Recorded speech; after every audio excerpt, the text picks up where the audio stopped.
Hello, class 7 students. I'm Mr. E, your English 1 teacher. Today we are going to continue Unit 2, A Gift of Chappal. A Gift of Chappal. This lesson is divided into two parts. We already finished the first one, so let's continue. Let's read the story first. Mridu crept up to the window. Lali was sitting a little distance away, awkwardly holding her violin and bowstring, her elbows jutting out and her eyes glazed with concentration. In front of her, with most of his back to the window, was the bony figure of the music master. He had a mostly bald head with a fringe of oiled black hair falling around his ears and an old-fashioned tuft. A gold chain gleamed around his leathery neck, and a diamond ring glittered on his hand as it glided up and down the stem of the violin. A large foot stuck out from beneath his gold-bordered vesti edge, and he was beating time on the floor with his scrawny big toe. He played a few notes. Lali stumbled behind him in her violin, which looked quite helpless and unhappy in her hands. What a difference! The music master's notes seemed to float up and settle perfectly into the invisible tracks of the melody. It was like the wheels of a train fitting smoothly into the rails and whistling along. As Ravi said, Mridu stared at the huge syringe hand moving effortlessly up the violin stem, making lovely music. Squeak! There was Lali derailing again. Amma! Came a wail from the gate. Amma! Oh! Ravi sent that beggar away, cried his mother from the back veranda where she was chatting with Tapi. He has been coming here every day for the past week, and it's time he found another house to beg from, Pati explained to Tapi. Mridu and Meena followed Ravi out. The beggar was already in the garden, making himself quite at home. He had spread his upper clothes under the neem tree and was leaning against its trunk, apparently prepared to take a little snooze while he waited for the arms to appear. Go away, said Ravi sternly.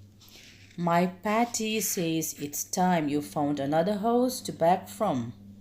The beggar opened his eyes very wide and gazed at each of the children one by one. The ladies of this house, he said at last in a voice choked with feeling, are very kind souls. I have kept my body and soul together on their generosity for a whole week.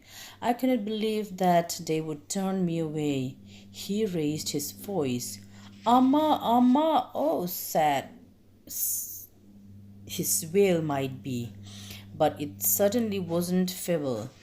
It began in a deep, strong rumble somewhere in his withered belly and came booming out of his mouth with its few remaining teeth stained brown with battle chewing. Ravi, tell him there's nothing left in the kitchen, called Rakumani, and he's not to come again. Tell him that, he sounded fed up. Ravi didn't have to repeat it all to the beggar. What his mother said had been easy for them all to hear. There under the neem tree, the beggar sat up and sighed. I'll go, he said wearily. Only let me have a rest here under this tree. The sun is so hot. The tar has melted on the road. My feet are already blistered. He stretched out his feet to show large pink peeling blister on the soles of his bare feet. I suppose he doesn't have the money to buy chappals, Mridu whispered to Meena and Ravi. Have you got an old pair in the house somewhere? I don't know, said Ravi. Mine are too small to fit his feet, or I'd have given them to him. And his feet were larger than Mridu's and Meena's. The beggar was shaking out his upper clothes and tightening his dhoti. He raised his eyes and looked fearfully at the road, gleaming in the afternoon heat. He needs something on his feet, Mina said, her big eyes filling. It's not fair. Shh, said Ravi. I'm thinking about it, blubbering. It's not fair, it's not fair. Isn't going to help? In 2 minutes, he'll be frying his feet on that road. What he needs is a pair of chappals. So, where do we get them? Come, let's search the house. He pushed Mridu and Meena into the house.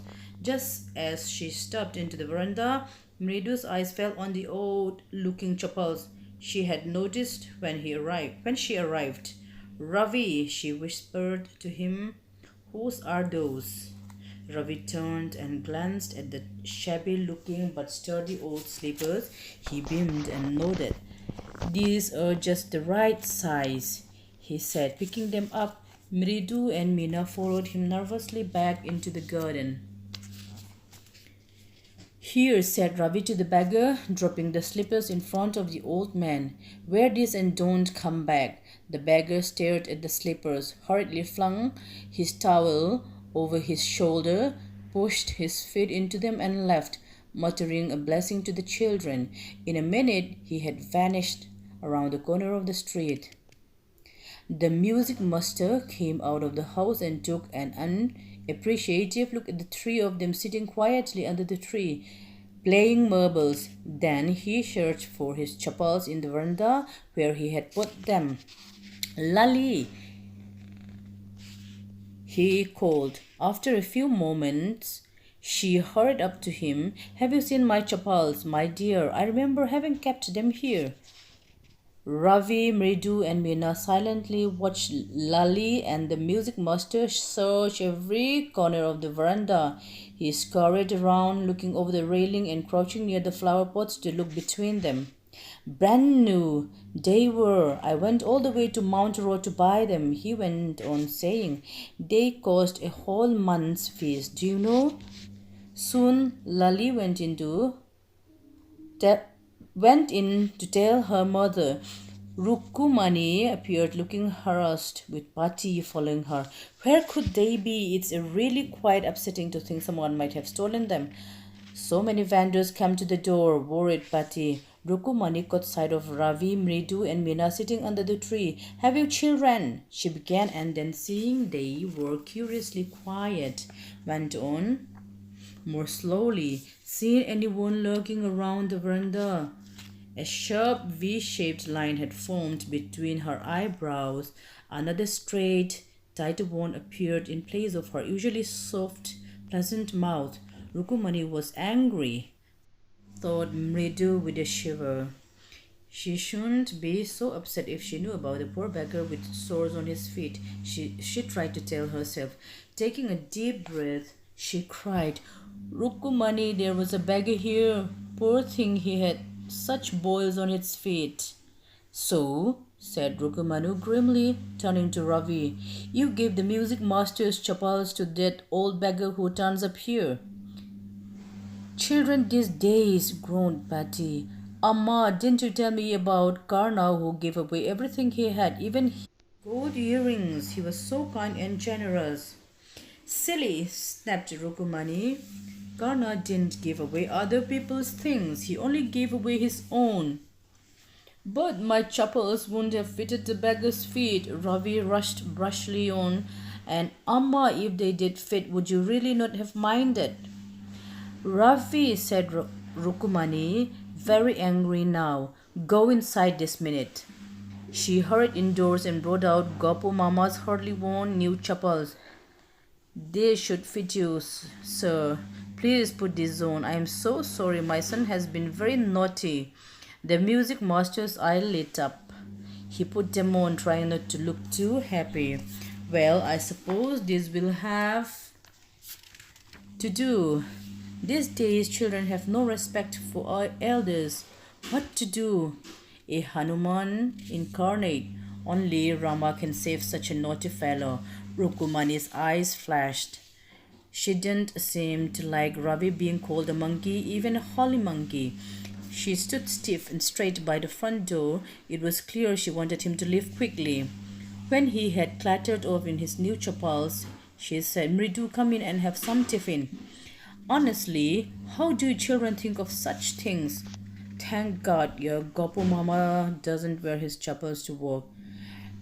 As she walked towards the kitchen with Mridu and Mina, she suddenly began to laugh. But he's always in such a hurry to throw off his shoes and socks and get into his chappals as soon as he comes home. What's your mama going to say this evening when I tell him I gave his chappals to the music master?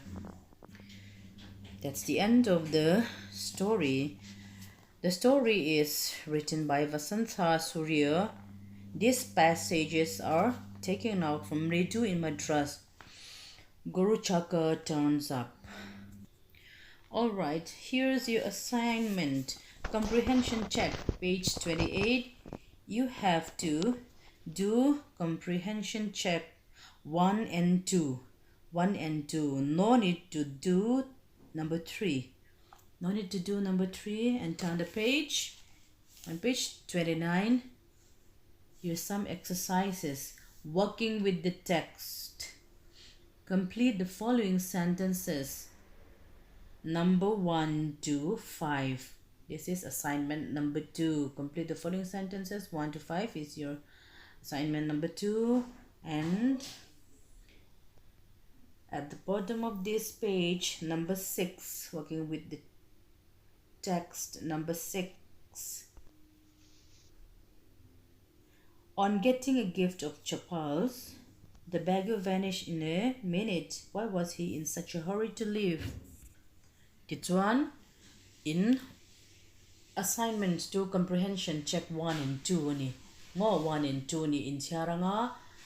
Ati dan turin siya chuan apat ni na chuan working with the text number 1 hi in ron changang. Number 1 hian sub number 1 to 5 ani. Ti chuan he ta atobera number 6 na. On getting a gift of Chappal's, the beggar vanished in a minute. Why was he in such a hurry to leave? Don Chappala don kan beggar ka akalbo ta vang nga tinge man mo ta ka kalbo chan ka. Pero man mo dewa kalbo chan ka. Chuan chu thade win in ron tia nga